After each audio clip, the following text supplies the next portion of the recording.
ถ้าเฮาเข้าใจแจ่มแจ้งบ่สงสัย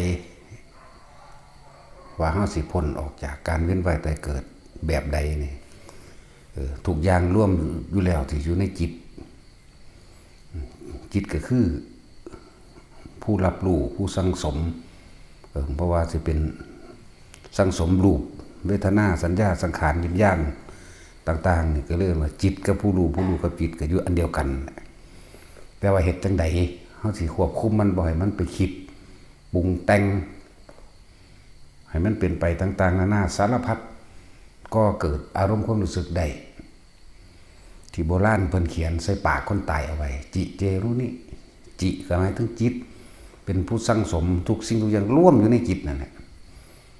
ถ้าเฮาควบคุมเจตนาคือการคิดได้บ่ไปคิด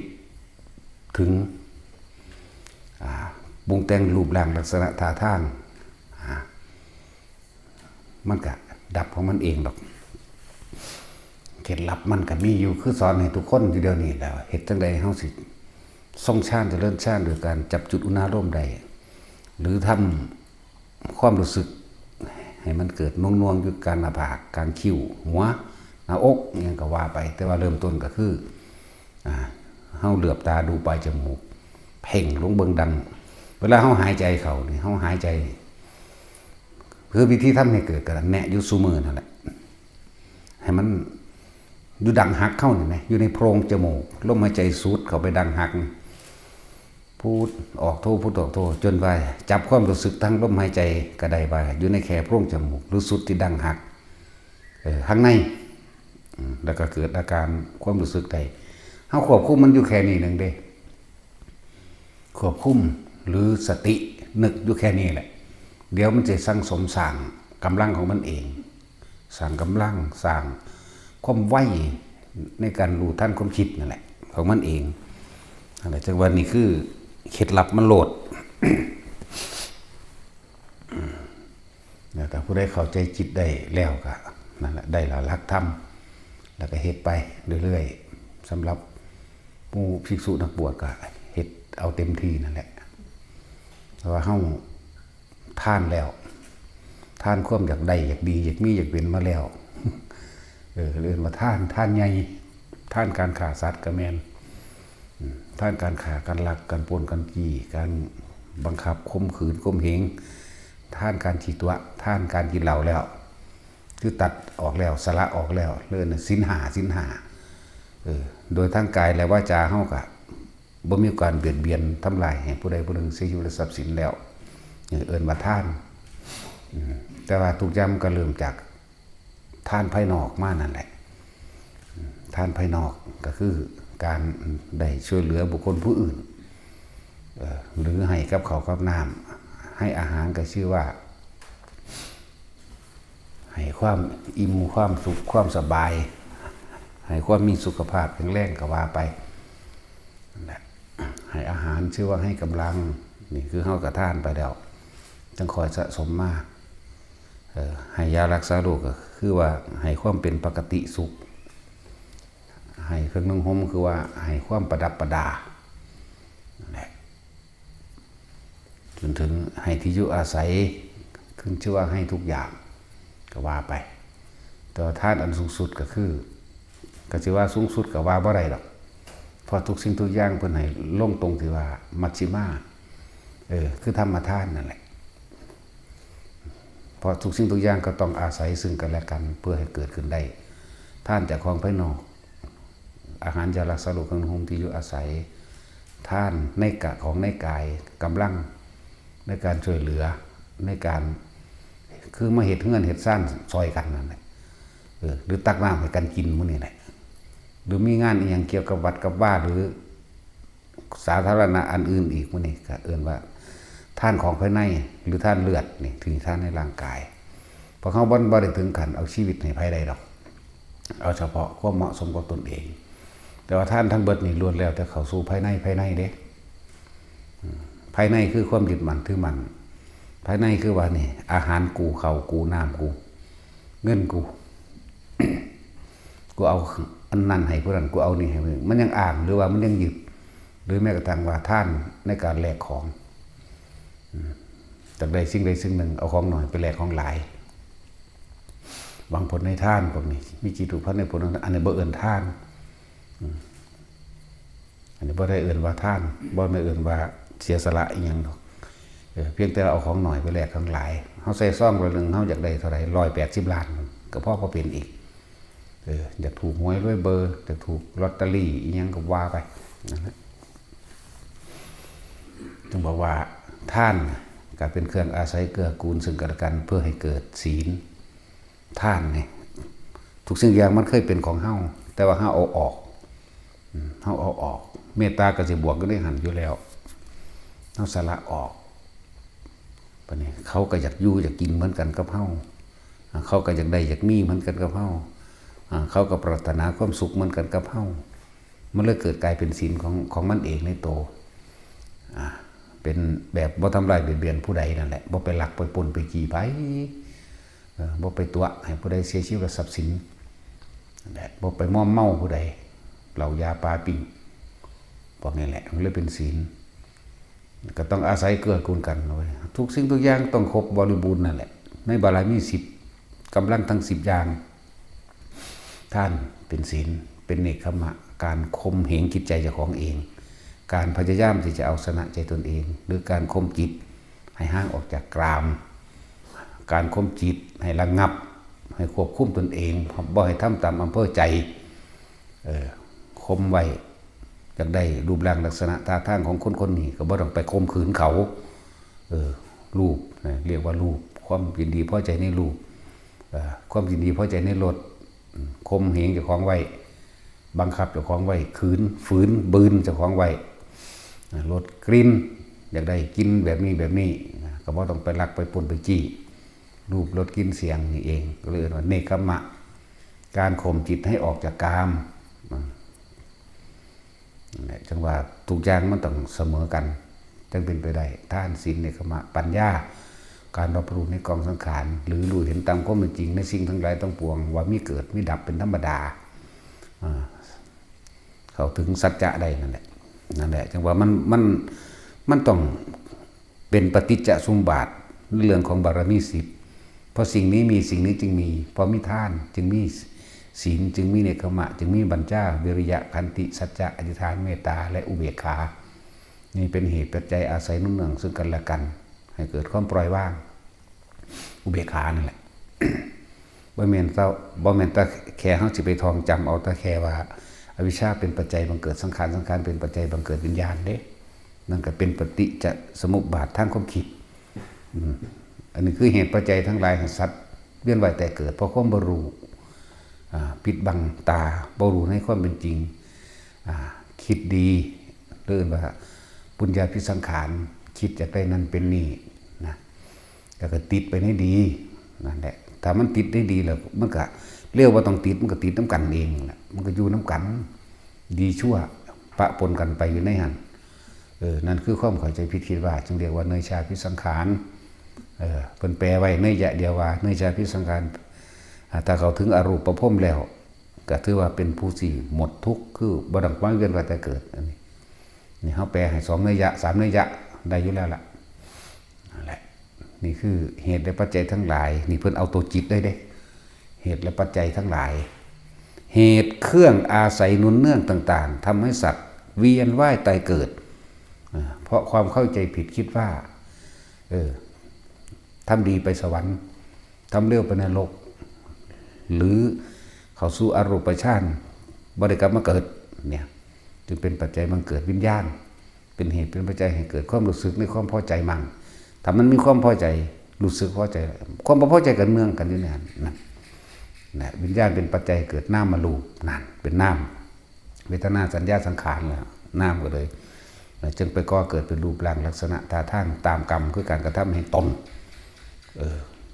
เลิกนามรูปเมื่อ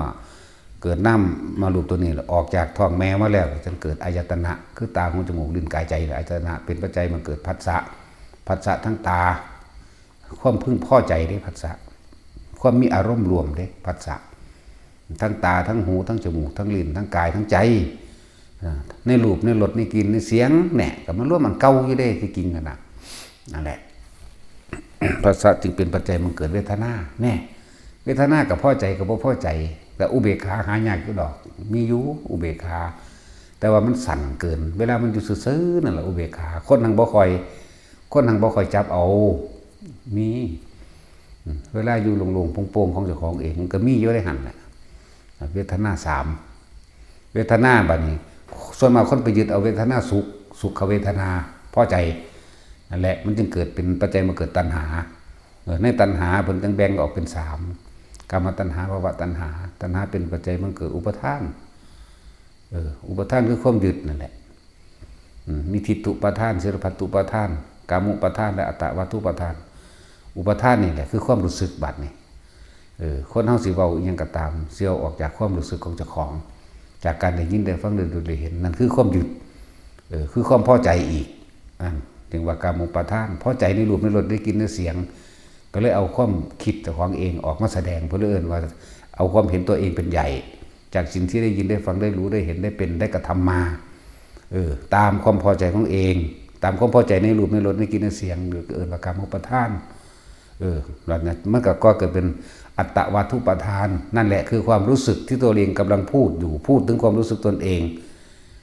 ออกมานั่นแหละคือโตนั่นคือตนนั่นแหละคือภพบัดนี้เห็นบ่เป็นปัจจัยบังเกิดภพได้บัดนี้เป็นเหตุเป็นปัจจัยให้เขาไปสู่ภพต่างๆกรรมภพรูปภพอรูปภพคือความรู้สึกนี่เองนั่นแหละแยกเอาเมื่อภพแล้วมันก็มีชาติตัวชาติแปลว่าเกิดแล้วเด้นั่นเมื่อเกิดไปแล้วเนี่ย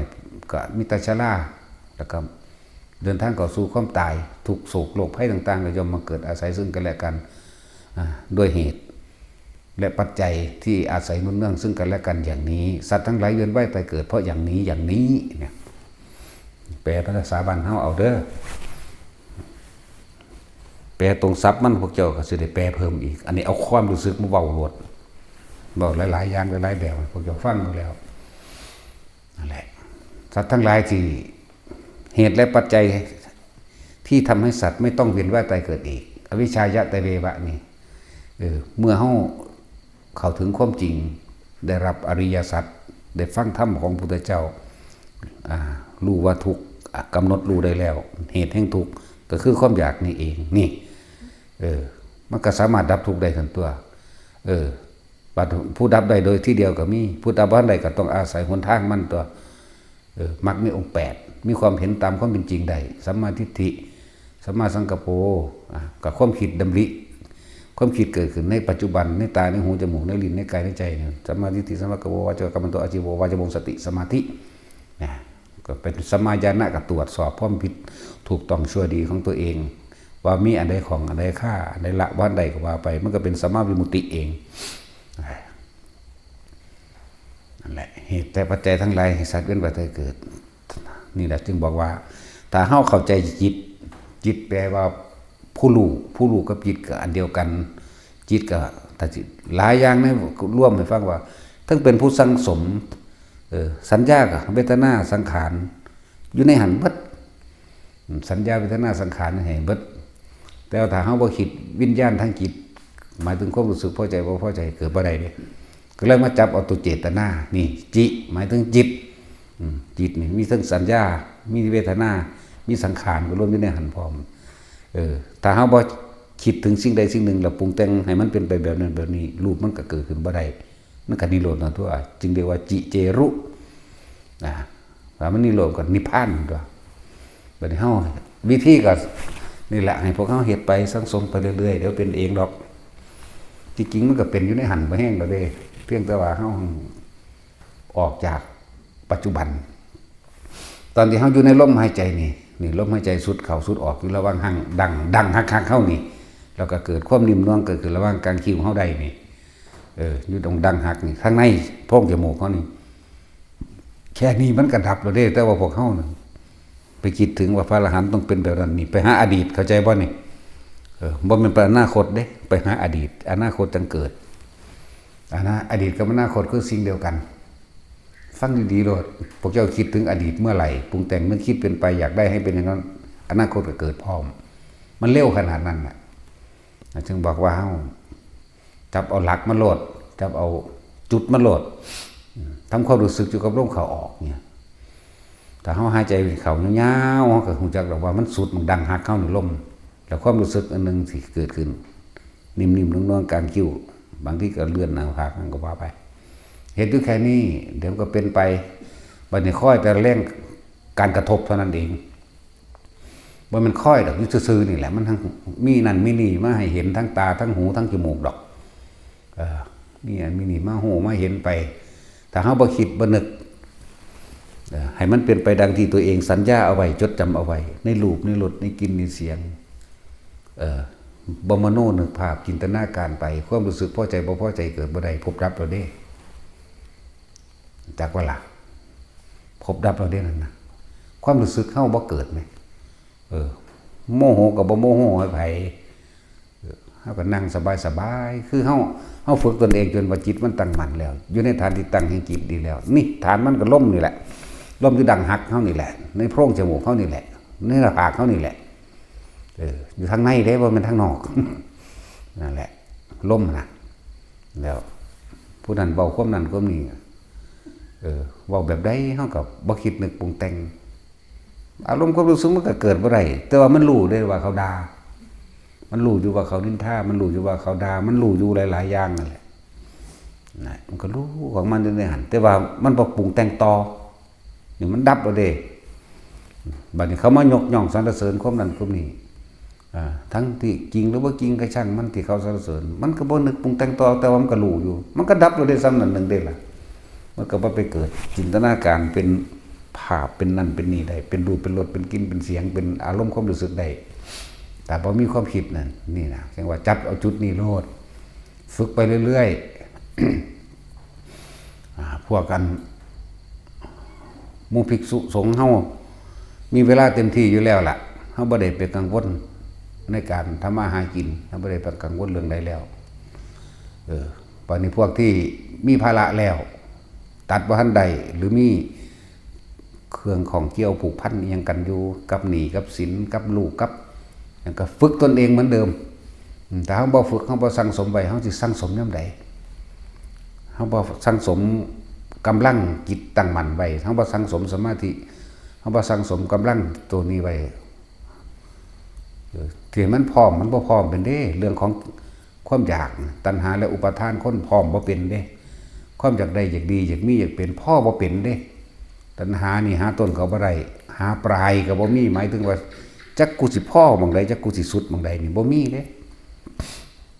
ก็เลยว่าสั่งสมไว้แม่นพวกเจ้าสิมีอาชีพหาปูหาปลาหาอยู่ให้กินขาเป็ดขาไก่ขางัวขาควายอยู่ก็แล้วแต่ต้องมีเวลาให้ตัวเองมั่งต้องมีเวลากับเรื่องนี้มั่งจักมันสิบ่นอนบ่คนนี่เบิดมื้อนี่เจ้านอนกลางเว้นเจ้าก็เฮ็ดกลางเว้นนั่นแหละฝึกเอาเมื่อฝึกไปแล้วเจ้าก็พยายามหลับอยู่ในฌานนั่นแหละหลับโดยการทรงฌานหลับในหนึ่งในสองมันก็หลับทันตัวมันตัดแต่บ่มีความคิดแล้วมันก็ตัดหลับทันตัวมันประจับจุดจดจ่อล่ะตอนนี้ลมเข้าลมออกอยู่นี่พอไปตัดเขาเฉพาะอาการปิติอย่างใดหนึ่งมันก็หลับทันตัวแหละชั้นสองก็หลับดอกสำหรับคนทำงานเด้อนี่แต่สำหรับพวกเฮานั่นหมู่พระเน้นเฮานี่จับจุดมันจนได้นั่นล่ะเฮ็ดไปสำหรับทั่วไปมันเจ้าสิมีอาชีพฆ่าสัตว์อยู่ก็ตามนะดูคนเด้อมันก็มีเป็นธรรมดาแหละความผิดพลาดแนวนั้นในการฆ่าสัตว์บางทีก็ลักเขามั่งก็มีตัวเขามั่งก็มีกินเหล้าก็มีฝึกตนเองได้ทั้งนั้นนะผิดเบิดในหาข้อนี่ก็สร้างของมันมันผ่านไปแล้วสิมันพร้อมมันบ่พร้อมเด้แต่ว่าให้เฮ็ดปัจจุบันให้มันเป็นหลากหลายสาขาอาชีพแม่นว่าคนที่เป็นโสเภณีขายตัวอยู่กับสร้างมึงสิบ่นอนจักเทื่อบ่วะมึงสิบ่มีเวลามานอนพักผ่อนติเห็นบ่ล่ะแล้วก็ฝึกตนเองไว้เรื่อยๆตัวก่อนที่สินอนนี่เนี่ยก็นึกถึงลมหายใจปั๊บโลดเอาวันนี้กูปราศจาก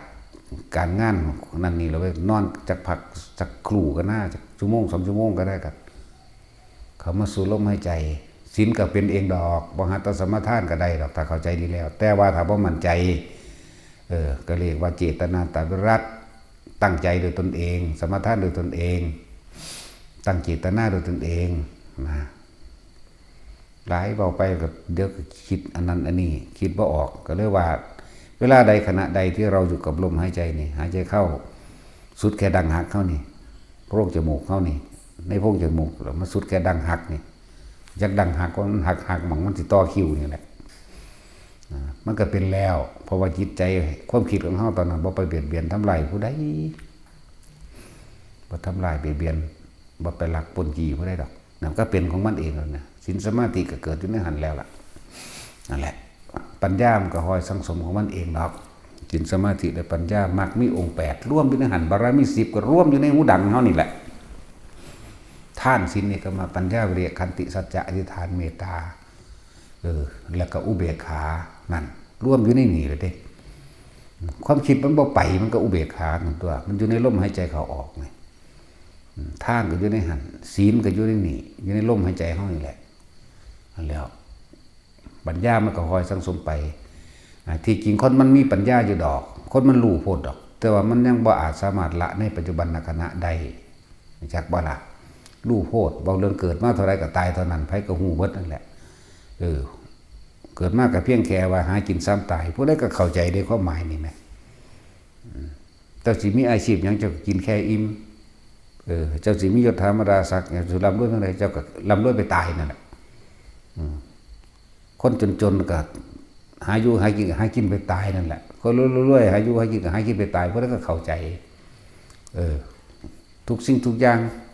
บ่มีหยังกีรังอย่างยืนบ่มีหยังแน่นอนจากอันจากอย่างดอกนะผู้ใดก็เข้าใจเบิดแหละแล้วคนบ่จักธรรมะอีหยังด้วยจักเด็กจักน้อยเอาเกิดมาศาสตร์เดียวก่อนที่ตายเฮ็ดมันเต็มที่เนี่ยมันก็ยังเข้าใจอยู่ได้ล่ะแต่ว่ามันบ่ฮู้จักวิธีว่าสิออกซื่อๆเพราะว่าความบ่ฟังความบ่ใคร่ควรพิจารณาซื่อๆและสำหรับทุกอาชีพการงานนะจะเป็นหยังกระช่างทหารตำรวจคู่หรือคนเฮ็ดหัวเฮ็ดสวนคนหาปูหาปลาทุกอย่างนั่นแหละเจ้าสิฆ่ารักเจ้าสิฆ่าสัตว์อยู่กระสร้างเจ้าสิลักอยู่มั่งกระตังตามเจ้าสิเฮ็ดพืชประพฤติผิดในกามอยู่กระสร้างเจ้าสิตัวคนอยู่กระตามเจ้าสิกินเหล้าอยู่กระตามคนที่เคยมันฝึกได้ทั้งนั้นเด้ฝึกไปเรื่อยมันก็ค่อยละออกไปเองดอกอีกอย่างนึงก็คำว่าฝึกคำว่าสะสมสมาธิมื้อนี้คำว่าฝังสมกำลังนี่คือกำลังใจเด้กำลังนี่คือกำลังที่สิบ่ให้ความคิดของเฮานี่ไปปนกี้ขาทำลายไผเด้ฝึกเอาตอนนอนก็ได้ก็อยากสิบอกวางได้แล้วผู้ใดก็มีแนวทางของไปของมันอยู่ดอกในตนเองแหละฝึกเอาสะสมเอาบ่มีผู้ใดเฮ็ดให้ไผได้คือกินข้าวล่ะอิ่มแทนกันบ่ได้ก็แล้วกันหน้ากินข้าวนี่แล้วกินไปเรื่อยบ่ได้นับดอกบ่ได้กำหนดดอกว่าสิเอาจักค่ำจึงอิ่มกินไปเรื่อยมันถึงอิ่มเอาเองอะไรจังว่าสะสมไปเรื่อย อาชีพใดก็ช่างเฮ็ดเลยบ่เสียหายผู้ใดบ่เบียดเบียนไผพร้อมบ่ต้องไปอาศัยสถานที่ใดๆพร้อมแต่บ่เข้าใจก็มาฝึกซะก่อนตัวมาฝึกเป็นแล้วก็จังไปเฮ็ดเอาได้ลำพังตนเองไปทำเอาอย่าลืมว่าอยากได้หยังเฮ็ดเอาเด้ในโลกอันนี้บ่มีไผดลบันดาลให้ไผเด้ถึงแม้ว่าจะมีการช่วยเหลือแบ่งปันก็เพราะตัวเองได้เคยช่วยเหลือแบ่งปันบุคคลผู้อื่นมาก่อนตัวเองจึงได้รับการช่วยเหลือและแบ่งปันเด้อันนี้เป็นของที่สลับซับซ้อนเข้าไปอีกโดยผู้เร่ภพชาติที่เคยเกิดมาแล้วในการก่อนเฮาเห็นคนที่ทุกข์ยากลำบากน่าสงสารทุกข์บ่มีหม่องสิอยู่สิเศร้าอาศัยอยู่ตามใต้สะพานลอยอาศัยอยู่ในที่ต่างๆเล่ร่อนไปเรื่อยนั่นน่ะเลี้ยวเห็นปุ๊บคนที่มีธรรมหรือจิตที่มีเมตตาอยู่มันวืบเข้าไป น่าสงสารอยู่แต่ว่าบ่ซอย เพราะคนพวกนั้นบ่เคยซอยไผมันเป็นแบบนี้เด้ที่ว่าบ่ได้รับการช่วยเหลือนะจนเกือว่าสิเคยรับการช่วยเหลือพึ่งพากับคนที่มีกรรมเกี่ยวกันจึงช่วยเหลือกันนั่นแหละเรื่องนี้ก็เป็นอาจินไตแน่จักหน่อยบ่เป็นแต่คิดคนขึ้นมาดอกแต่ว่าก็ต้องเว้าหลายอย่างคนที่เกิดมาที่ว่าสัตว์โลกเป็นไปตามกรรมมันก็เป็นแบบนี้แหละทุกสัตว์ในโลกนี่มนุษย์ทั้งเบิดในโลกนี่ที่บ่เคยเกิดเป็นญาติกันบ่มีเด้แต่ว่าด้วยอกุศลกรรมอาจจะทิ่มแท่งซึ่งกันและกันอาจจะผิดเถียงกันเกิดความบาดหมางกันเป็นศัตรูกันเฮ็ดให้ห่างกันก็มีเฮ็ดให้กลับมาทำลายกันอีกก็มีแล้วแต่อันใดสิหนักสิเบามันหลายโพดเว้าโดยละเอียดมันก็เว้าบ่ได้ที่เพิ่งเอาถ้าเฮามองโลกกว้างๆให้เด้อมองกว้างๆข่าวสารต่างๆต่างประเทศเขาสู่กันเขาเป็นนั่นคือโหดเหี้ยมครับแต่นั่นแหละเขาก็เคยฆ่ากันแบบโหดเหี้ยมนั่นแหละตัวอย่างหนึ่งคือพวกเขานี่พวกเขาบ่คิดได้ว่าเขาสิเป็นบาปเป็นกรรมแนวใดเรื่องอย่างเช่นว่าหมดแดงมาเจาะปิ่งปลาเจาะปิ่งกบเจาะกองเขาเมื่อมันมีไฟอยู่ในเตานี่นั่นบ่ล่ะ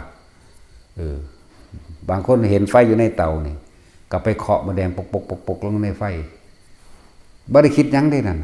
คิดว่าบ่เป็นบาปเป็นกรรมอีหยังบ่แม่นเด้นั่นแหละคิดลงมันก็ใหม่จวดนั่นแหละเฮาบ่คิดนึกสงสารเขาเลยในตอนนั้นเนาะนั่นแล้วเวลาเขาฆ่ากันจังซั่นแหละเขาก็บ่คิดนึกสงสารกันเลยมีแต่สิฆ่าอย่างเดียวนั่นแหละแบบนั้นบางคนก็ตั้งหม้อนึงแล้วไม่น้ำร้อนๆก็ไปเทลวกควายหมดแดงลงเทลงไปในหูมันก็มีนี่เปรียบเทียบให้ฟังแล้วมันเป็นแบบนั้นอันนี้คือเฮาเห็นสงครามต่างประเทศบ่ได้มีหยังล่ะบ่มีความเมตตากันเด้บ่มีมนุษยธรรมบ่เห็นใจซึ่งกันและกันเด้สัตว์มุนไปเบิดเลยบ่ได้เกี่ยวกับทหารหรือประชาชนยิงมุนไปเบิดบ่ว่าบ้านเรือนบ่ว่าที่ทำกินบ่ว่ากิจการงานหรือชีวิตคนเด็กเล็กน้อยผู้ใหญ่ผู้เฒ่าผู้แก่บ่มีสัตว์ไปเลยเหมือนกันกับเฮาไปเคาะหมดแดงใส่ไฟนั่นแหละขากลางเว้นมามันร้อนๆแดดมันเจาะของเขาเจาะปิ่งกบเจาะปิ่งปลาเจาะปิ่งไก่หมดแดงก็ไปเคาะใส่สังกะสีร้อนๆมั่งให้มันสักตายก็ไปเคาะใส่พื้นปูนเอาตีนลูบเอามั่งนี่นั่นแหละเขาก็เลยต้องฆ่ากันแบบโหดเหี้ยมแบบนั้นหลายอย่างมองโลกกว้างๆจากไผสิซอยไผแล้วผู้ใดก็ลำบากเพราะไผเหมือนกันเนาะ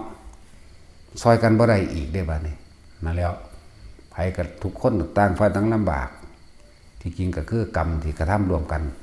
แต่ก็เที่ยวเปลี่ยนกันฆ่ากันไปเปลี่ยนกันฆ่ากันมาบ่แม่นแค่นั้นเด้พวกเจ้าที่ว่ารัดเอาซื่อเด้นี่ผู้ตายโดยความโกรธเกลียดเครียดแค้นก็ตกนรกไปพวกเดินก็เลยเสื้อสิจักอสงไขยหนึ่งขึ้นมาเป็นคนอีกทีหนึ่งก็มาฆ่ากันอีกลงไปอีกอยู่เพราะสำนีเนี่ยเวียนไปเวียนมาในสัตว์นรกในอสุรกายในเปรตในเดรัจฉานในคนเวียนไปเวียนมานี่โดยธรรมะโดยธรรมชาติบ่มีการแบ่งแยกชาติศาสนาใดๆทั้งสิ้นบ่มีแต่ธรรมะมีแต่ความจริงทำกรรมอันใดย่อมได้รับผลของกรรมอันนั้นสวรรค์เดียวกันนรกเดียวกันทำบาปได้เหมือนกันหิวร้อนหนาวเหมือนกันบ่เกี่ยวกับศาสนาเลยเรื่องหิวร้อนหนาวนี่เกิดมาจากมารดาบิดาเหมือนกันเจ็บไข้ได้ป่วยเหมือนกันมีตับมีปอดเหมือนกันแม่นบ่ล่ะบ่ได้แบ่งแยกเด้แบ่งแยกนั่นเป็นการตั้งศาสนาบางอย่างก็ตั้งขึ้นมาเพื่อให้มันเกิดเป็นอิทธิพลเพื่อสิเอาเปรียบกันซื่อๆเด้มันมีมาแล้วมีมาก่อนศาสนาพุทธสิเกิดคริสต์สิเกิดอิสลามสิเกิดพุ่นในความเชื่อเรื่องเทพเจ้าในความเชื่อเรื่องเอาลัทธิพราหมณ์หรือนั่นต่างๆมาเพื่อสิหาวิธีเอาเปรียบข่มเหงหลอกลวงเป็นวิชาหากินของตนนั่นแหละมันเป็นแบบนั้น ชวนเขาไปฝันว่าเห็นนังสันนังสี่นั่นมันเป็นสัญญาที่เขานึกปรุงแต่งดอกคือจังนางฟ้าของศาสนาคริสต์ก็มีปีกจังสิแม่นั่นแล้วจังสั้นแล้วอีกพวกนึงก็มีแบบมันเป็นสัญญาที่มันปรุงแต่งออกมาซื่อๆดอกนั่นแหละกินหน้าการแต่ของไทยก็เป็นไส้ชะดงชะดานี่แหละไส้ก็มีบ่ไส้ก็มีก็เป็นคือธรรมดาคนเฮานี่แหละนั่นแหละจึงบอกว่าธรรมะเนี่ยบ่ได้แบ่งแยกเกิดแล้วต้องแก่ต้องเก็บต้องตายเสมอกันเบิด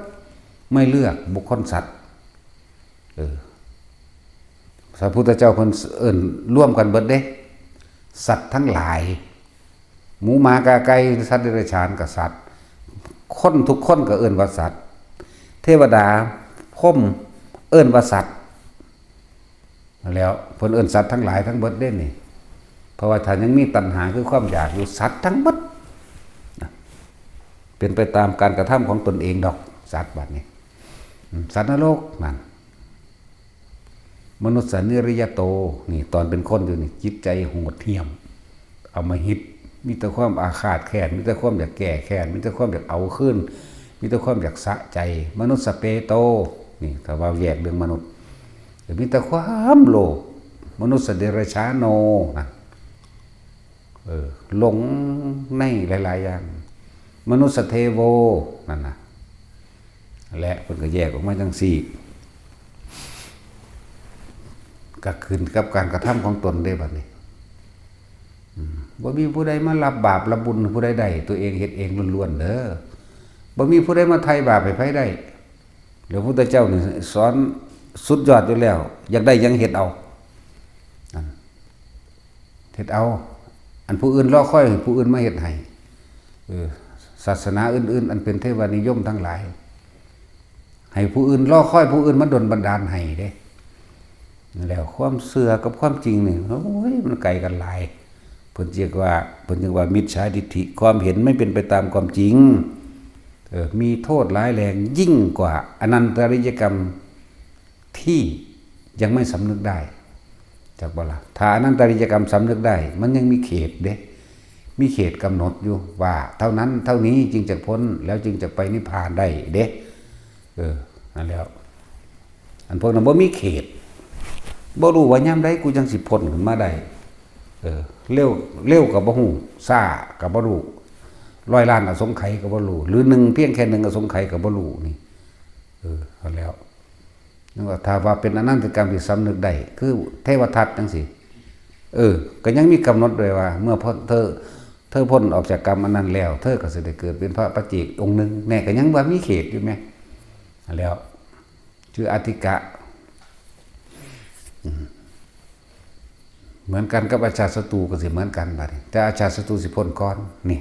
อนันตริกรรมก็ยังมีสำนึกได้แล้วก็ยังมีขอบเขตเพราะว่าเขาได้สั่งสมทำไว้แล้วแต่ว่าพวกบ่สั่งสมความจริงเอาไว้บ่บันทึกความจริงไหมบ่สัญญาความจริงบ่เชื่อในความจริงเอาไว้บ่เฮ็ดตามความจริงเอาไว้นี่มันบ่มีเขตบ่มีขอบเขตหาประมาณบ่ได้พวกนี้นั่นแหละพวกเขาเคยเห็นในข่าวในโทรทัศน์บ่ตะกี้เอธิโอเปียเกิดอยู่ในหม่องทำกลางทะเลทรายอดอยากแห้งแล้งเป็นโรคแมงวันตอมปากตอมดังยึๆยะโดยความที่เขาสั่งสมความผิดมานอนนี่ก็บอกให้เอาหัวลงดินเด้เจ้าเคยเห็นว่าเขานอนเขาเอามือค้ำไว้เด้นอนตั้งสั่นลูกน้อยมากกับมานอนเทิงแม่นั่นแหละแล้วก็เริ่มหัดนอนตั้งสั่นจนชินสินอนหงายกับว่าใดสินอนขวำก็ต้องนอนแข้งนั่นแหละความเห็นผิดของคนทั้งที่เขตป่าและอุดมสมบูรณ์แต่ว่าบ่กล้าทำมาหากินแผ่นดินสิปีนทับเขามันคือความเสื่อของเขาเด้อึดอดอยากตีบตันทั้งปัญญาอีกประเทศชาติอื่นๆที่เคยมีกรรมต่อกันมารังแกข่มเหงเบียดเบียนกันมาฆ่ามาปล้นหรือมาใส่กลไกเล่ห์เหลี่ยมต่างๆเพื่อสิเอาเปรียบหรือคนเอาทรัพยากรโดยธรรมชาติขุดเอาเหมืองทองเหมืองแหล่ขุดเอาสินทรัพย์ต่างๆที่อยู่ในดินมั่งทั้งที่เขาก็มีที่อาศัยทำกิน โดยลุ่มน้ำอเมซอนต่างๆนะแต่ว่าบ่กล้าทำกินยันบาปจังซั่นแล้วพระเจ้าสิลงโทษนี่มันเสื่อเห็นบ่ล่ะนั่นแหละแล้วก็หลายๆประเทศที่เขาสงครามกันเห็นว่าฆ่ากันยังเหี้ยมโหดอำมหิตได้พวกนี้บ่ย้านผู้อื่นเจ็บปวดเลยเฮามาคิดเบิ่งเด้อว่าบ่ย้านผู้อื่นเจ็บตอนที่เฮาฆ่ามดแดงนี่เทียบง่ายๆนี่พวกเฮาไปเคาะมันใส่ไฟจวดเฮาบ่ย้านเขาเจ็บปวดเด้นั่นแหละระวังเหมือนกันว่ามันบ่มีหลายแต่ว่าเฮาฆ่าเท่าใดล้านๆโตแล้วมันจื้อบ่ได้บาดนี้เนาะสะสมตัวสัตว์เดรัจฉานมันก็ชีวิตนึงว่ามันบารมีบ่ถึงเฮาแต่มันหลายล้านโตมันถึงคือกันเด้บัดนี้มันหลายล้านโตจากบ่ล่ะนั่นแล้วจึงว่าอันเฮาไปเหยียบน้ำว่าแผลสิเศร้าแล้วไปแกะออกเป็นฝีต่อเป็นหนองต่อเป็นแผลติดเชื้อต่ออันนั้นแหละมันร่วมโตกันนั่นแล้วนี่อจินไตยในจักน้อยบ่เป็นตะคิดมาเว้าดอกแนวมันเป็นของละเอียดลึกซึ้งอยู่นั่นแหละจนป่วยตายได้เนี่ยมันสิก็มีนะว่าเขาสงครามกันเด้อเบิ่งเอารถแต่สมัยใดและสมัยใดแล้วถ้าเฮามองออกไปกว้างๆโดยขอบเขตประเทศไทยเฮานี่ก็สงครามมาตลอดเด้บ่แม่นบ่ตลอดเด้สงครามกับเวียดนามก็เท่าใดเป็นจำๆดอกแต่ว่าก็บ่หลายเฮาก็ถึงเฮาบ่เคยแพ้เฮาก็ได้รับผิดคือกันนั่นแหละก็ได้รับผิดภัยสงครามเพราะว่ามันมีกรรมต่อกันมาญี่ปุ่นเขาบุกคนที่เคยมีกรรมต่อกันก็ได้ทำลายได้ยิงได้ฆ่ากันไปถ้าสิไล่มาตะพ่อได้เข้าใจได้ครับพุ่นล่ะแต่สมัยพระเจ้าตากพระนเรศวรลบมาเรื่อยพระเจ้าตากลบมาเรื่อยพวกอันเขมรก็มาร้อยตีทั้งหลังเรื่อยนี่พวกมีกรรมต่อกันก็ซัดกันไปซัดกันมาเฉพาะสนิต่อมากับสงครามโลกครั้งที่2อินโดจีนเวียดนามยังก็ว่าไปก็ตีขอบนั่นขอบนี่เฉพาะสนิไม่ว่าได้ถือว่าโดนละเขมรแดงสู่กับเขมรดำอย่างนี้ประเทศไทยก็ได้รับผิดมากน้ำนี่พศ22นั่นเด้เนี่ยแต่พวกเขาบ่ได้รับข้อมูลข่าวสารมันซื่อๆเด้พวกเขาเลยบ่รู้จักว่าภัยอันตรายต่างๆสารพัดมันมีอยู่ทุกหย่อมย่าเป็นไปตามกรรมที่ตัวเองกระทำรวมกันกับเขากุศลกรรมก็รวมกันกับกุศลกรรมถึงเวลาเฮ็ดบุญเฮ็ดหยังก็มาทำกันเอิ้นกุศลกรรมอกุศลกรรมถึงเวลาแล้วก็ออกไปเจ็บไปปวดน้ำกันไปฆ่าไปแกล้งแย่งชิงกันนั่นแหละแต่ว่าสิ่งที่เปลี่ยนแปลงได้นั่นคือการฟังธรรมได้ยินได้ฟังธรรมแล้วปฏิบัติธรรมได้เปลี่ยนแปลงได้เด้พวกนี้แต่ตอนนี้เฮาก็ยังลบกับเขมรนั่นว่าซั่นแต่เฮาคือบ่ได้ไปซั่นเฮาก็ส่งเสริมสนับสนุนทางด้านอาหารตัวอาหารเครื่องนุ่งห่มยารักษาโรคและเครื่องใช้ไม้สอยเครื่องอำนวยความสะดวกสบายต่างๆนี่คือเฮากำลังทำกุศลกรรมเฮาบ่เข้าไปรวมในอกุศลกรรมเฮาเฉพาะจะแบบนี้นะนั่นแหละ จิตใจของเฮาเองนี่จิตใจตอนนี้บ่เคยรังเกียจชนชาติใดบ่มีชนชาติเรียกว่าสัตว์เสมอกันบ่รังเกียจจักชนชาติบ่รังเกียจจักคนเลยสงสารเบิดทุกคนเพราะเฮาสงสารตัวเองเมตตาตนเองเฮาเข้าใจแล้วเฮาเข้าถึงพร้อมเมตตากรุณาตัวเองเป็นแล้วมุทิตาตนเองก็เป็นแล้วอุเบกขาตนเองก็เป็นสัตว์อื่นก็ย่อมบ่แบ่งแยกสิเป็นประเทศใดก็ช่างบ่ได้รังเกียจเขมรมิตรบ่ได้รังเกียจลาวบ่ได้รังเกียจพม่าบ่ได้รังเกียจอินโดจีนอินโดนีเซียยังบ่ได้รังเกียจอเมริกโกยบ่รังเกียจรักตนเองเสมอผู้อื่นรักผู้อื่นเสมอด้วยตนนี่นั่นแหละถ้าเฮาบ่มีธรรมของพระพุทธเจ้านั่นสิเปลี่ยนแปลงตัวเองบ่ได้เลยมีแต่ความอาฆาตบาดหมางซึ่งกันและกันและทำกรรมซึ่งกันและกันที่ยิ่งสัตว์เดรัจฉานที่เขาเกิดมาเขาก็คนคือเฮานี่แหละตะกี้ก็ดีเขาบ่ได้จะเกิดมาเป็นสัตว์แล้วเขาก็บ่ได้เกิดมาเป็นอาหารแต่ว่าเขาเกิดไปตามกรรมของเขาคือพวกเฮากำลังเป็นอยู่นี่พวกเฮาสิตอนนี้พวกเฮาต้องรับกรรมหยัง ตอนนี้เป็นกรรมดีเป็นกุศลกรรมจงรักษากุศลกรรมให้ดีรักษาไว้ไปเรื่อยไปเรื่อยมันก็ค่อยสูงขึ้นสูงขึ้นสูงขึ้นจนพ้นออกไปเลยหมดละส่วนผู้บรักษามีตั้งแต่อยากได้อยากดีอยากมีอยากเป็นอิจฉาริษยาข่มเหงรังแกดูถูกปล้นกี้อกหักผิดหวังกินเหล้าได้มาถูกใจดังใจทั้งกิเลสตัณหากินเหล้าจังสิแม่มันไปจังสั่นเดียวมันเลยลงแต่ทางต่ำแหละเขายกท่านเป็นที่หนึ่งมียังพ่อซอยเดือใดซอยเดือนะมียังให้ใดให้หายากยี่เด้คนติสละตัวเองสละทุกสิ่งทุกอย่างเพื่อบุคคลผู้อื่นได้เนี่ยนั่นแหละทั้งหลายทุกคนสังสมและศึกษาพวกเจ้าเคยเห็นข่าวทางอิสราเอลแท่งเลบานอนหรือสมัยบิรเดนสู่กันบ่กันโอ้ยเป็นแต่ตัวบ่ล่ะลูกเล็กเด็กแดงจักสิเอากันจังได๋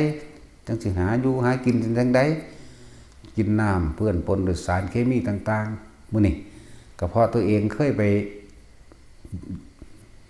เอาสารเคมีต่างๆไปเบียกันนั่นแหละไปใส่ยาพิษต่างๆตามแหล่งน้ำต่างๆน้ำราดเวลาทำมาหากินมันนั่นแหละแต่สิเว้าเรื่องเปรียบเทียบเนี่ยก็คือเรื่องวิทูตภะขาล่างเผ่าพันธุ์พระพุทธเจ้านั่นแหละ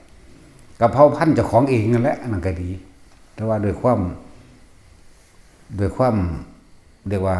อกุศลกรรมถึงเวลามันให้ผลซึ่งกันและกันเด่นสมัยหนึ่งวิทูตภะตลอดทั้งทหารที่รวมกันอยู่นั่นนะย้อนขึ้นหลังไปว่ารู้ละว่าสิอสงไขยใดคนในตระกูลของพระพุทธเจ้าเฮานั่นนะเมืองศักเมืองกบิลพัสเนี่ยคนในเมืองกบิลพัสไม้การครั้งหนึ่งนานมาแล้วนั่นแหละคนพวกนี้เป็นคนแต่ว่าหมู่วิทูตภะตลอดทั้งพวกบริวารทั้งหลายที่ฆ่ากันเนี่ยไปเกิดเป็นป่าอยู่ในบึงในหนองน้ำแห่งหนึ่งชาวเมืองกรุงกบิลพัสพวกนี้โดยผู้นำของมหานามะหลายอย่างนั่นแหละก็เลยเอายาพิษไปโปรยลงน้ำเพื่อจะเอาปลามาทำอาหารนั่นแล้วมาถึงการเวลามันเหมาะสมกรรมนี่มันให้ผลศาสตร์นี้ศาสตร์หน้าและศาสตร์ต่อๆไปประมาณบ่ได้เด้แล้วแต่มันเด้แล้วแต่ความหนักความเบาครับว่าแล้วแต่มันแล้วแต่ความหนักความเบาเป็นช็อตๆไปเป็นช่วงๆไปในสุดท้ายแล้วพวกที่บ่มีกรรมต่อกันคือพระพุทธเจ้าเฮาแน่คือก็มีอยู่เด้ที่จริงมีอยู่ห้ามอยู่ห้ามเหมือนเดิมก็พระองค์ห้ามตอนนี้แหละมีอยู่กับต่อกันแต่ว่าเป็นกุศลกรรมบันห้ามบ่ให้เฮ็ดในสมัยนั้นบันห้ามอยู่พ่อแม่อย่างเพิ่นสุดท้ายแล้วก็ด้วยความถูกว่าดูถูก ว่าเป็นลูกทาสว่าเป็นลูกทาสว่าสิเลยมีการอาฆาตแก่ว่าตัดเอาเลือดมาล้างตีนจังซั่นจังซี่ก็ว่าไปขนาดพระพุทธเจ้านี่แม้นสมัยตะกี้หรืออสงไขยใดไม่รู้พระพุทธเจ้าเฮาก็เป็นคนนี่แหละก็ห้ามประชาชนเจ้าเมืองเป็นนักปราชญ์บัณฑิตก็ห้ามคนกรุงกบิลพัสไว้ว่าอย่าเฮ็ดจังซั่นมันสิดับแนวมันสิตายจังซั่นจังซี่แต่ว่าพวกนี้ก็บ่ฟังเขาก็โปรยยาพิษไปเพื่อสิเอาปลามากินคือเก่านั่นแหละปลาก็ตายเน่าไปเบิดนั่นแหละแต่มาถึงสมัยนี้ก็เหมือนกันบัดนี้วิทูตภะไปรู้ความจริงอันนึงว่าเขาดูถูกว่าเจ้าของเป็นลูกทาสโกรธเกลียดหลายอย่างขนาดพุทธเจ้าก็บอกแล้วสั่งสอนแล้วยกทัพไปครั้งที่หนึ่งพุทธเจ้าก็ไปลัดทางไว้อยู่ในเขตรอยต่อระหว่างเขตแดนประเทศกบิลพัสกับโกศลยกทัพกลับไปพุทธเจ้าสอนแล้วก็กลับไปครั้งที่สองก็เป็นอีกพุทธเจ้าก็ไปลัดอยู่ห่มไม้บางๆนั่นแหละ ทางโฮมไม้หนาอยู่นี่โฮมไม้บางนี่เลี้ยวเห็นต้นไม้ใกล้ๆกันจัก20-30 เมตรมันดอกเนี่ยกาไปครั้งที่3ก็เขาไปอกุศลกรรมมันแห้งขึ้นเห็นบ่มันให้ผลเต็มที่ของมันพระเจ้าก็เลยระลึกว่าเฮาบ่อาจสามารถสิห้ามได้อีกแล้วเลยปล่อยเลยบ่ไปนั่นแหละวิทุตภาจึงยกกองทัพไปแม้แต่ลูกเกิดใหม่หรือในท้องเปิดเพียงวันเดียวก็ต้องสังหารทิ่มเบิดฆ่าให้เบิดเท่าที่เห็นนั่นแหละถ้าสิเว้าเรื่องของกรรมเห็นบ่ล่ะฆ่าแบบโหดเหี้ยมแบบบ่สงสารทั้งที่รู้อยู่ว่าวันนี้เป็นตระกูลพระพุทธเจ้านี่มึงกับบิลพัทเนี่ยเป็นตระกูลพุทธเจ้าเป็นญาติของพระพุทธเจ้าฆ่าทิ่มจนเบิดที่เห็นที่เลียนรอดไปก็มีดอกนั่นแหละนี่แหละเรื่องของกรรมมันเป็นแบบนี้เห็นว่ามันบ่ได้เป็นยังวิทุตภะคือบ่มีความเมตตาสงสารกับเด็กน้อยเกิดเพียงวันเดียวคนท้องมันนี่คือบ่สงสารก็นั่นแหละคือพวกเฮาบ่คิดสงสารเรื่องหมดแดงแต่พวกเฮาไปเคาะใส่เตาไฟเลยเอาน้ำร้อนหม้อ1ไปลวกมันตายกองๆกันนะหรือบางที่ก็จูดเฟื่องเด้เนาะจูดมัดเฟื่องเนี่ยเอาไปลวกใส่หมดนั่นหมดนี่ต่างๆถ้าเทียบคนซุมื้อนี่เอาใบก้อนไปสีดเนาะหมดขึ้นบวกขึ้นเต็มอยู่นี่นะเอาใบก้อนไปสีดจวดตายกองอากลากบ่ได้มีความคิดเมตตาสงสารเลยเด้ตอนนั้นถ้าไผบ่พ้นนะเมื่อถึงเวลาอกุศลกรรมตนตามท่านก็จะได้รับแบบนั้นแหละเหมือนพวกได้รับจากพิษภัยสงครามเหมือนพวกได้รับจากแผ่นดินถล่มน้ำท่วมตายไปกับน้ำแผ่นดินถล่มตายไปกับถึกแผ่นดินทับตึกรามบ้านช่องทับเหมือนกับพวกโดนลมพายุพัดให้ตายเหมือนกับพวกโดนฟ้าผ่านี่มันเป็นทั้งสั้นแหละบ่ได้เคยเอาไปก่อนสีดหมดบ่สีดยุ่งบ่สีดปวกบ่นั่นแหละตอนเฮาสีดอยู่นะเฮาคิดอยู่ว่าเลยโตนเขาอยู่บ่เนาะมีแต่ว่าทำลายของกูของน้อยๆนั่นแหละแต่เฮากับเอาชีวิตอย่างใหญ่เลยนั่นก็คือเรื่องกรรมที่มีต่อกันนั่นแหละเป็นเรื่องกรรมที่มีต่อกันเด้อสีดยุ่งจังสิแต่ว่ายุ่งกันก็บ่เป็นที่จำนวนหลายคือพวกมดแดงคือพวกมดดำหรือปลวกดอกเนาะหลายแบบนี่คือยกตัวอย่างมาให้ฟังซื่อเด้หลายคนในนี่เคยเฮ็ดได้เห็นบ่ล่ะเคยเฮ็ดพวกเฒ่าๆนั่นน่ะหัวรออยู่นี่แม่นโพดเจ้าดันตั้งหม้อ1ลงแล้วเอาน้ำไปลวกหอยหมดแดงแม่นบ่1,000,000%ระวังดีๆเขาสิลวกเจ้าคืนเด้อแต่เจ้าบ่พ้นเด้อตั้งซั่นแล้วบัดนี้มันเจาะปิ้งกบเพิ่นที่ เอาไปเคาะใส่ไฟใส่ในทานไฟนั่นแหละเคาะใส่อันใดที่บางที่ก็จุดกระดาษเด้เพิ่นเอาไปจูดหมดแดงเนาะ เพิ่นคิดพอเด้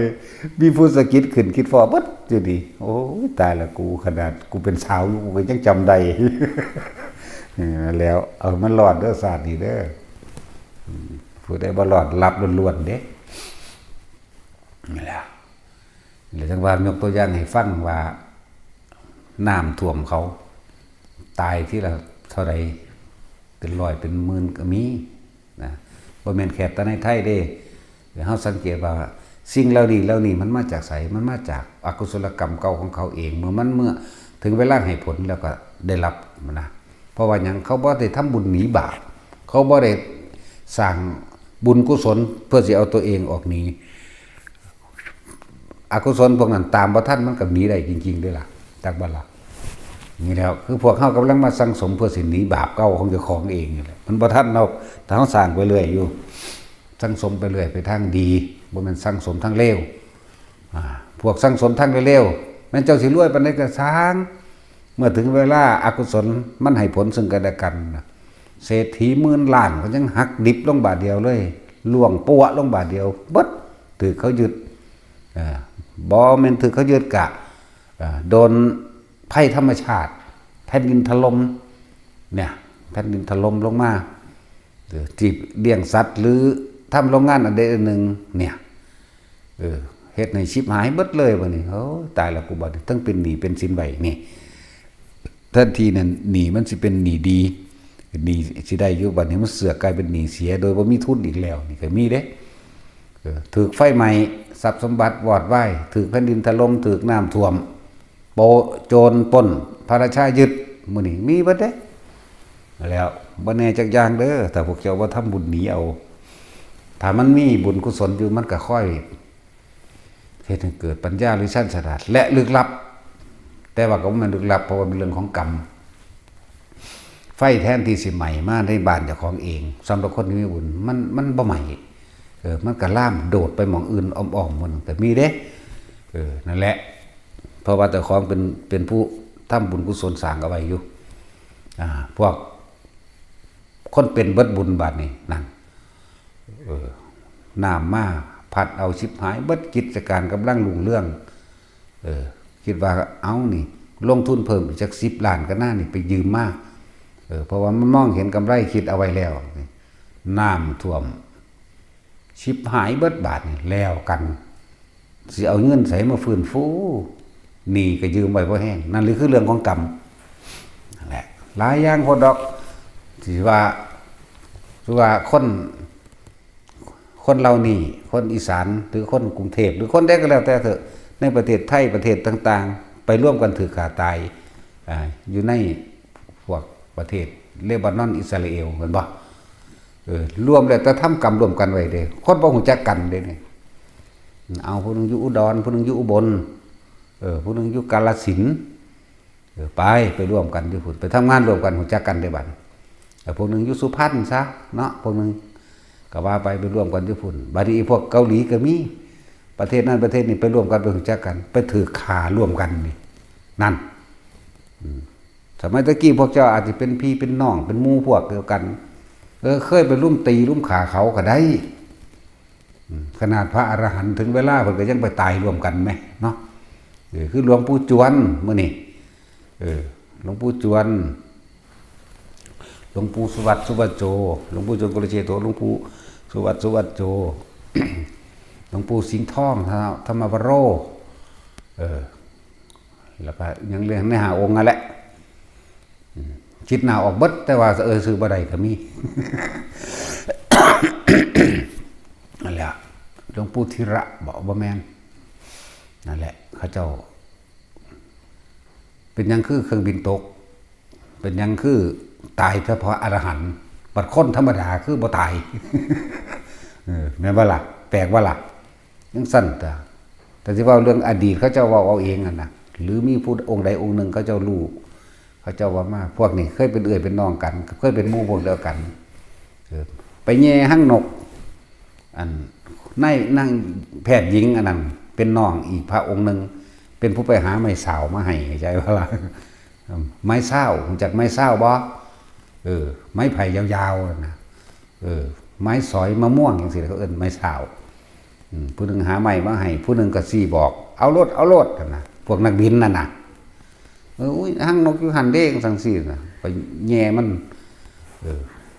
มันอยู่ในหันตกว่าตายที่พวกสมรู้ร่วมคิดกันโดยมีความเห็นเดียวกันว่าเอามาปิ้งมากี้มาขามันนั่นแหละส่วนพวกนี้บ่ได้คิดว่าสิขาพวกที่รอดนั่นน่ะเรียกแต่ส่งเสริมสนับสนุนร่วมกันซื่อผู้หนึงหาไม้มาหาไม้ยาวๆมาเพื่อสิสอยมันลงมานั่นเองผู้หนึงมันบ่ตายก็เป็นผู้ทุบให้มันตายผู้หนึงก็ดันไฟกี้ สั่นแล้วบัดสุดท้ายเห็นบ่ล่ะหลวงปู่สวัสดิ์ก็คืออยู่ทางสุรินทร์ศรีสะเกษพุ่นคือไปหากันได้แม่นบ่ล่ะหลวงปู่จวนก็คืออยู่พุ่นบัดผู้ทอกพุ่นหลวงปู่คืออยู่สกลนี่นั่นแหละปันคือไปขึ้นเครื่องบินร่วมกันอยู่อุดรนั่น อันผู้บ่มีกรรมร่วมกันเดี๋ยวเห็นเขาเห็นอยู่กำลังสิเรียนแต่ว่าบ่ทันเขา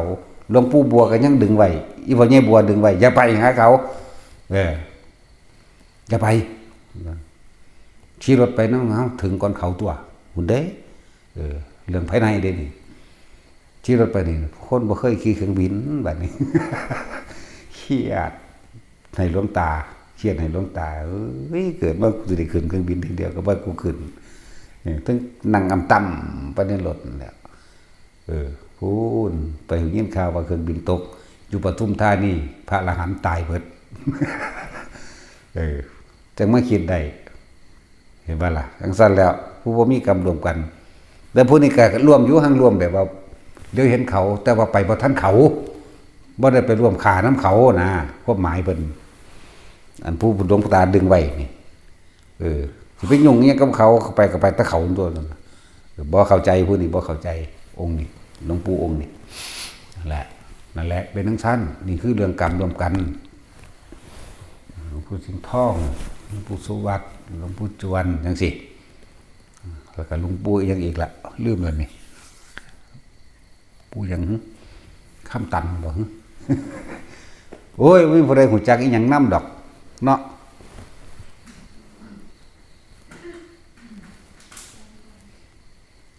เลยหลวงปู่วันบอก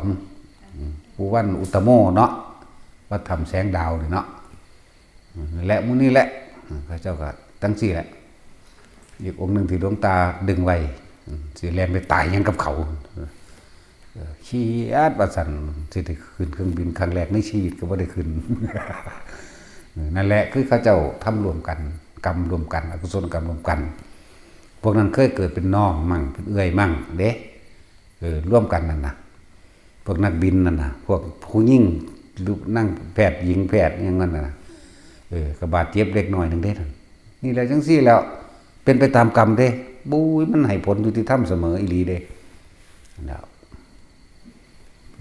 คนยังอยู่พระอรหันต์ตายเบิด แปลกว่าล่ะนั่นแหละแบบเดียวกันแหละกับกรรมเวลามันนำท่านพระโมคคัลลาพระโมคคัลลาก็บ่ฮู้ว่าขาพ่อขาแม่ไปแต่อสงไขยใดเด้นั่นน่ะมันไม่ธรรมดาเด้เหาะนี้แล้วครั้งที่หนึ่งออกทั้งช่องน้อยทั้งพระแก่หน้าต่างแล้วพระแก่ก็เลยแล้วครั้งที่สองก็ไปเหมือนเดิมครั้งที่สามมานึกเบิ่งแล้วอ้าวบ่ทำก็บ่แล้วเว้ยก็เลยมานั่งอยู่ซื่อๆให้เขาขาซะซั่นแล้วนั่นแหละจังว่าเรื่องของกรรมนี้บ่พ้นขนาดพระพุทธเจ้าเฮาเก่งบันไดซั่นก็ยังหนีบ่พ้นเนาะบอกแต่เรื่องนั่งพิมพ์ผ้าพุ่นเป็นยังศาสดาเฮายังหนีออกบวชกลางคืนเป็นยังบ่มีความรุ่นบินดีกันก็เพราะความคิดเห็นของนั่งพิมพ์ผ้าตอนเพิ่นเปิดเป็นหมอยานั่นแหละไปคุ้มให้ผู้อ่านตอนเป็นหมอยาเด้รักษาคนมาบ่เอาเงินสิรักษามาเฮ็ดหยังยาเสียเวลาไปหาบ่ได้อยู่ได้กินบังคับกันรักษาคนตาบอดเขาตาดีแล้วก็เลยตัวเขาตี้มาใส่ยาอีกเทื่อนึงเด้อจังสิหายขาดต่อซ่านเพิ่นไปปรุงยาพิษตี้บัดนี้เขาเจ็บท้องตายหญิงผู้นั้นก็เลยกลายเป็นใหม่จังซั่นตัวบัดนี้เพิ่นก็เลยได้ออกบวชโดยบ่ได้บอกได้สร้างได้ล่าตัวหญิงคนนั้นก็มีลูกเดียวกันนั่นแหละมันผัวตายแล้วเนี่ยก็ได้รับกรรมทั้งสิ้นกรรมของนั่งพิมพ์ผ้าอันนี้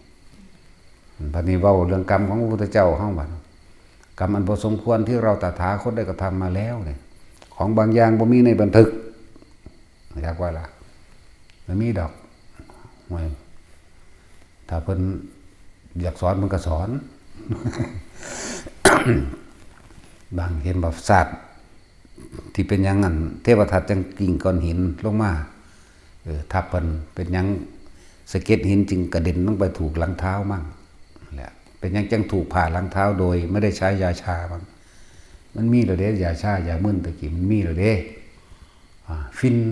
พระเจ้าสกัดฟินเป็นน้ำออกมาเป็นได้แล้วเป็นยาชาใสๆได้แล้วเห็นบ่ล่ะซุมื้อนี่ก็ยังคนป่วยหนักๆเจ็บปวดก็ยังเอาขี้ฟินมากินอยู่ได้ล่ะมันบ่ล่ะในโรงพยาบาลก็ยังใส่อยู่ไหมเนาะแล้วสมัยหนึ่งเพิ่นก็เกิดเป็นกุมารกำลังดื้อกำลังมึนใช้ลูกขว้าง ฟาดก้อนหินใส่หลังตีนพระประเจกบวมบูดขึ้นกับหม่องเลยนั่นก็ดีใช่แล้วเพิ่นก็เลยต้องถูกสะเก็ดหินที่เทวทัตกิ่งก้อนหินมาใส่กระเด็นไปถูกหลังเท้าบวมบูดขึ้นเป็นน้องเขียวขึ้นลุ่มๆกับหม่องเลยเด้พวกเจ้าเคยถูกบักจกทุบมือหรือถูกตีนบ่ปุ๊กเข้าไปเดียวเขียวขึ้นกับหม่องเลยเด้บ่ธรรมดาได้เป็นหนองพร้อมกันเลยนี่แหมเคยมีบ่ล่ะเนาะเคยมีดอกพวกอันเท่าๆมันต้องมีพลาดมันจะคั่งแล้ววะเนาะคนสมือหรือว่าเฮ็ดเวียกหีแมงมันบ่สิจักแมงยังดอกเนาะ พวกเฮามันเคยเป็นเด้สั่นไปรับจ้างเสียหญ้ามันริมบักจกมันร้อนไปเอามือไปห้องกันดิเคาะปุกขึ้นว่าเขียวขึ้นกระหม่องเลยเล็บออกพร้อมมันธรรมดาดิแบบนี้ก็มีแหละพุทธเจ้าเฮาก็เขียวขึ้นกระหม่องหมอชีวกมาพาให้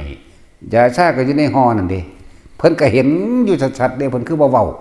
เนาะนั่นเด้ก็ยังบ่เว้าอีกนั่นเพิ่นยอมรับกรรมฤทธิ์เดชเพิ่นมีบ่มีแต่ว่าเพิ่นบ่ใส่ถ้าใส่ฤทธิ์ใส่เดชแล้วคนก็สิแล่นไปหาแต่แนวผีบ้านั่นมันบ่พอสิเฮ็ดให้เฮาพ้นทุกข์ได้ดอกเฮ็ดให้คนไปพึ่งแต่ผู้อื่นบ่พึ่งตนเป็นนี่เพิ่นยอมรับกรรมเพิ่นสอนเฮาแบบ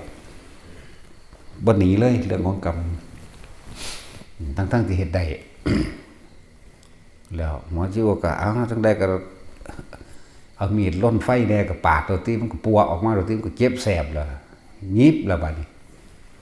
ยิบแผลเด้ธรรมดาว่าเอาสดๆนั่นแหละนี่ก็เรื่องนึงเพราะว่ากรรมเพิ่นไปเฮ็ดเคยเอาก้อนหินใส่ผ้าขว้างไปดึกไปปะวะใส่หลังตีนขึ้นนั่นแหละกรรมมันนั่นไม่ให้ผลตอนนี้ฮู้จะบอกว่าเทพทัตสิกิ่งหินใส่ฮู้แต่ว่าเทพทัตบ่ทันได้กลับใจเทวทัตโดยความกรุณาอันนี้เมตตากรุณาแน่ถ้ามื้อนี้เทวทัตบ่ได้กลิ้งหินใส่เพิ่นนี่เทวทัตสิหัวอกแตกตายโดยเป็นอนันตริกรรมอยู่แล้วแต่ว่าบ่ได้สำนึกจักว่าล่ะฮู้อยู่บ่คือให้ไปก็ว่าที่ไปนั่นน่ะก็เพราะว่าตัวของเองโตเพิ่นเองสมัยหนึ่งคือไว้ใส่พวกจะเป็นอ้ายกับน้องกันนั่นน่ะเอาก้อนหินทุ่มน้องชายตายแล้วก็เอาเมียน้องมาเป็นเมียเจ้าของนั่นแหละนี่แหละมันก็สลับไปสลับมาจังซี่เห็นบ่นี่กรรมมันให้ผลกันไปให้ผลกันมาเห็นบ่นี่บ่ว่าบุญบ่ว่าบาปเด้นั่นแหละก็ได้ต้องยอมให้เทวทัตทุ่มกิ่งหินใส่เพราะว่าเจ้าของก็เคยทุ่มเขาตายชาตินี้กูต้องให้มันทุ่มคือกันถ้าเทวทัตได้ทุ่มด้วยความสะใจน้อยว่าเพิ่นได้ตีนอันเป็นฝีเป็นหนองขึ้นมาได้นี่กูก็พอใจกูแล้วก็เลยผ่อนความเสียหัวอกแตกตายกันตัวนี้ไว้แล้วจังซี่แล้วเดี๋ยวมันเพราะว่ากรรมสัตว์นั่นแล้วหลายอย่างเป็นอย่างเพิ่นก็อายุ80 ปีเพิ่นก็เคยขายยักษ์ต้นนั้น80 ปียักษ์ต้นก็เทวทัตนั่นแหละ80 ปีก็เลยมีอายุ80 ปีแบบนี้นี่เว้ารัดเอาเด้แต่สิเว้าเต็มๆนี่มันยาวโพดเว้ารัดเอาเป็นอย่างเพิ่นเคยเจ็บท้องไปกินอาหารเป็นพิษได้นั่นก็นั่นแหละก็เพราะว่าเพิ่นไปปรุงยาพิษให้เขากินนั่นบ่แม่นยาพิษไปปรุงยาพิษมันผิดก็เขาก็เลยต้องเจ็บท้องแน่แต่ว่าบ่ได้กินน้ำทั้งที่บอกพระอานนท์ไปตักพระอานนท์ก็บ่ไปตักให้พวกขบวนเกวียนนั่นข้ามแม่น้ำไปตอนนั้นน้ำขุ่นนี่พระอานนท์ว่าน้ำขุ่นเกวียนเขาก็ข้ามไปนี่สิหาล่ำไปเมื่อกี้นี่ก็เลยบ่ไปตักให้อานนท์ไปเถอะแม่อานนท์ไปเถอะแม่จะบอกถึง3 ครั้งยังไปจังไปตักน้ำได้ใส่มาได้นั่นเพราะว่าศาสตร์ก่อนเป็นคนเลี้ยงงัวเป็นนายโคบานเมื่อนั้นอยากเล่นอยากเที่ยวแห้งฟ้าไต่ดีงัวเมื่อแต่เว้นแต่4 โมงพุ่นนั่นตีงัวเมื่องัวมันหิวน้ำมันจะลงกินน้ำก็กินบ่ได้มันตีมันว่าสั่นก็ไปล่ะมันก็ทั้งเจ็บทั้งปวดทั้งเครียดตัวมันก็สาบแช่งเป็นคือกันเด้มันก็ซัดไป แล้วซาดนี่ก็เลยมากระหายน้ำอย่างรุนแรงเนี่ยทั้งเก็บท้องพร้อมเนี่ยกินอาหารผิดมากนั่นแหละว่าสุกรมันทวะกันมาเถียงกันเรื่องหมูเรื่องเห็ดอีกเนาะอาหารผิดซะ เรื่องได้กับสารการนั่นสื่อดอกมันก็ตายก็โดนแล้วล่ะเนาะทั้งคนเถียงว่ะเดี๋ยวบอกก็พีดีกว่าเนาะตัดสินจีปิเสขีก็ทายเห็นผีพวกเจ้าทองเอาเด้อผู้ใดอยากเห็นนี่เบาเรื่องกรรมอันบ่สมควรหนีบ่พ้นเด้อสิบอกให้ถ้าพวกเฮาบ่เอาให้ตัวเองมันพ้นในศาสตร์นี้เจ็บทีเดียวเจ็บครั้งสุดท้ายปวดครั้งสุดท้ายตายก็ตายสุดท้ายมันได้โลดาแล้วสิใส่มันบ่เป็นเด้อพวกเจ้าเกิดมา100 ล้านสงไขนี่ชื่อใดบ่บุว่ามันหนักก็เกิดเด้นั่นแหละกรรมมันบ่สมควรขนาดพุทธเจ้าเฮาว่าขนาดใดเลิศประเสริฐสูงสุดแล้วยังหนีบ่พ้นนั่นแหละหลายอย่างพดดอกมันว่าบ่เบิดดอกมันหลายโพดเป็นหยังเพิ่นจังถึกไล่มื้อนี้เพิ่นก็เคยพาคนไปไล่อันพาประเจกคือกันเด้เป็นหยังเพิ่นคือถึกห้ามบ่ให้บิณฑบาตคืออันสุปปุทธะลัดทางขวางทางบิณฑบาตเพิ่นถึง2 ครั้งเพิ่นก็เคยเอาน้ำไปโพะทางบิณฑบาตพระประเจกเด้เพิ่นก็เคยกล่าวตูใส่ไหลหมู่พระสงฆ์ของพระพุทธเจ้าองค์ใดองค์หนึ่งคือกันเด้นี่มันหนีบ่พ้นเด้พวกเฮาจังว่าภิกษุเมืองอีหยังล่ะเวสสาลีหรืออีหยังนี่แหละทะเลาะเบาะแว้งกันเองแน่นี่เห็นบ่ล่ะหลายอย่างคืออย่างขนาดพุทธเจ้าเฮาก็ต้องรับอย่างมันเป็นอย่างนางสามาวดีจึงถูกเผามื้อนี้ จากนางอันนั่นแหละนี่เว้าเฉพาะเรื่องพุทธเจ้าก็บ่ได้เบิดง่ายๆเด้เป็นอย่างจังเรื่องเล่าต่างๆในพระสุทินตลอดทั้งพระหยังว่าอุบาลีบ่บ่แม่นนั่นน่ะอุทายีจึงว่าทำให้เพิ่นกำหนดสังฆาทิเศษขึ้นถึง7 ข้อพระสุทินจึงมีอันนี้เพิ่นก็เคยพาผู้สาวหนีคือกันนั่นแหละเพิ่นก็เคยพาผู้สาวหนีเด้อยากว่าล่ะฝนบวชนั่นแหละวายแนวนี้ก็มีเด้มีหลายศาสตร์อยู่เด้บ่เบาดอกเดินตีปากเว้าในจักน้อยนั่นแหละมันเลยมีแต่เรื่องอีหยังที่หลายๆอย่างแน่นี่แต่ว่าที่สำคัญว่าปัญญาผู้ใดยิ่งยวดพ้นเอาตัวรอดเด้อเพียงแต่พวกเจ้าบ่คิดบ่นึกอีหยังอยู่กับลมหายใจมันชินเถอะจิตสุดท้ายปฏิบัติธรรมเจ้าสิรู้มากเห็นมากเจ้าสิเก่งมาแบบใดก็ช่างเถอะก็เอาใส่บัดจิตสุดท้ายสิตายนั่นล่ะไปก็ดีวะแต่พวกเจ้าตายในลมหายใจได้อย่างน้อยพวกเจ้าก็เป็นอนาคามีบ่กรรมมาเกิดเว้ยนี่เว้าอย่างน้อยเด้อย่างหลายว่าท่านเว้าอย่างหลายสิมันเป็นหยังสั่นนั่นแหละหลายแบบที่บอกว่าเบิดดอกเรื่องกรรมที่พระพุทธเจ้าเพิ่นแสดงให้ฟังเรื่องอกุศลกรรมที่เราตถาคตได้รับเป็นอกุศลกรรมที่ไม่สมควรนี่หลายเยอะก็นี่อีกหังเบานำมาเว้าวันเบิดมันเว้าไปทีละหน่อยๆเอาแสดงให้พวกเจ้าฟังทีละหน่อยพวกเฮาอันเคยกี้หอยเป็นบ่มีผู้ใดกี้หอยตายดอกตัดสินจะเคยกี้บ่หอยอีปูตะกะแตนปลาเนาะเห็นว่าสั่นทิ่มใส่ไฟฮ้อนๆเลยแม่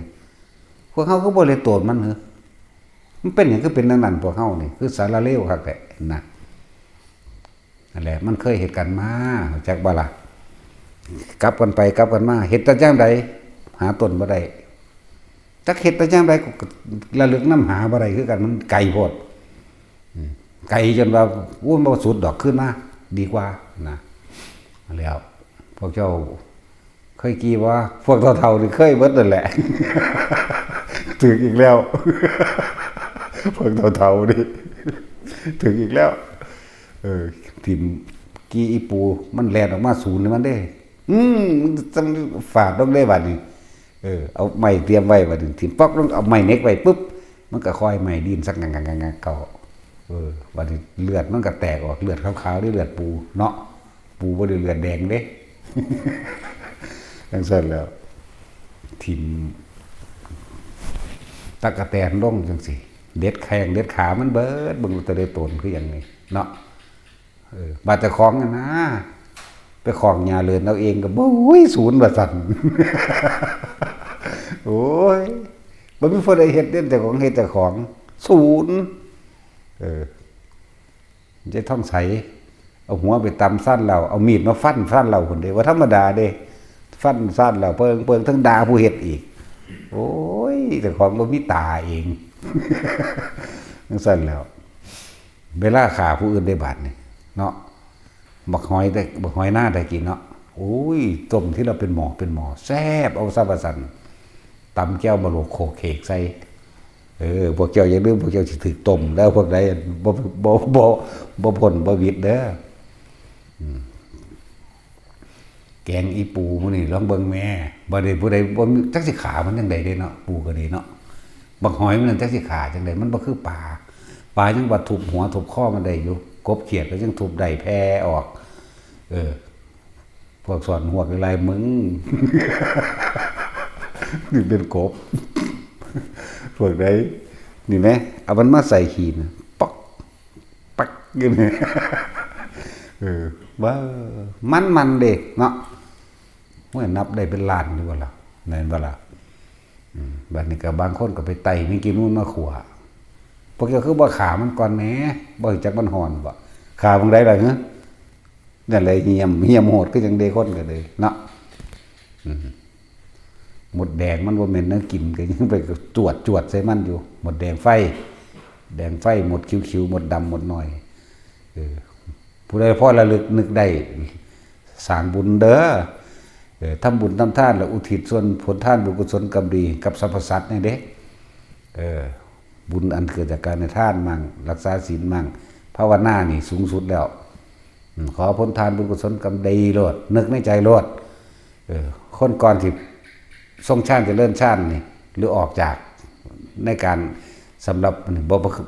พระนี่เขาเฮ็ดได้ตลอดเด้มูนี่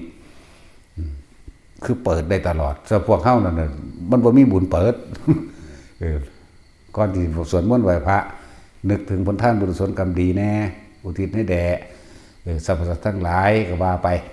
ดังที่เคยว่าพระว่านั่นแหละออกจากสมาธิแล้วมันเพียง5 นาทีก็ช่างก็อุทิศอีกสรรพสัตว์ทั้งหลายที่ข้าพเจ้าได้เคยทำลายให้เสียชีวิตและทรัพย์สินมาก็ท่านทั้งหลายได้รับก็ว่าไปในตนเองนั่นแหละ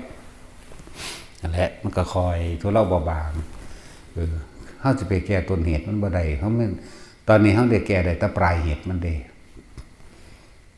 กรรมต่างๆที่ผ่านมาแล้วเฮาบ่อาจสามารถไปแก้ได้นี่แหละแต่ว่าเรื่องของกรรมมันก็แก้กันบ่ได้ตอนนี้เฮาแก้ถ้าปลายเหตุมันก็เลื่อนว่าพยายามทำบุญหนีบาปทำบุญกุศลหนีบาปอกุศลหนีไปเลยหนีไปพ้นไปในพานทั้งตัวยิ่งวิธีนี้ของเฮาก็เป็นวิธีที่ง่ายๆนึงไหมพวกใดมีสติรู้อยู่ในลมหายใจเขาออกสุดอยู่ตรงดังหักนิ่มนวลตรงกลางลำผากลางคิ้วเฮ็ดอยู่แค่นี้สะสมไปเรื่อยเป็นเองดอกอันอื่นๆนั่นนะบรรลุบ่บรรลุก็จังมันเถอะก็ให้รู้อยู่ในปัจจุบันเถอะนะแต่ที่เฝ้าเรื่องการให้ผลของกรรมกายทั้งเรื่องของคนทั้งเรื่องของสัตว์ทั้งเรื่องของงัวของควาย